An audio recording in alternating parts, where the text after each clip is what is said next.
Direction Bruxelles, c'est là que vient de débuter le procès d'une cellule djihadiste démantelée en janvier 2015 à Verviers. Au cœur de l'audience, le nom d'Abdelhamid Abaoud. Certains indices laissent penser bien que cette cellule serait tout simplement la cellule souche des attentats du 13 novembre. Valérie Lerouge avec Hakim Abdelkalek et Sylvain Winans. Une salle d'audience sous haute sécurité. Des journalistes belges, des Français, des Anglais, car ce procès est un peu l'avant-procès des attentats de Paris et de Bruxelles. 16 prévenus doivent répondre de tentatives d'attentats en Belgique en janvier 2015. Leurs avocats craignent déjà un amalgame. Tout le monde a encore en tête évidemment les atrocités qui se sont passées et le climat actuel est peu favorable à nos clients. Mais j'ai confiance dans le tribunal pour que celui-ci examine sereinement chaque prévention par rapport à chaque prévenu.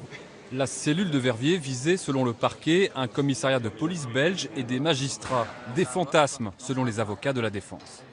On a inventé n'importe quoi, on a parlé de décapitation, de faire sauter le palais de justice, de mettre le feu à des librairies qui vendaient Charlie Hebdo. Et ils n'ont pas trouvé parce qu'ils sont intervenus trop tôt.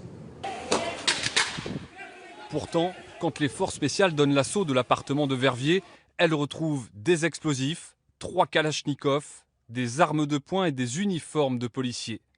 2 hommes sont abattus, un 3e arrêté. Mais le principal protagoniste de la cellule n'est pas là. Abdelhamid Abaoud est en Grèce.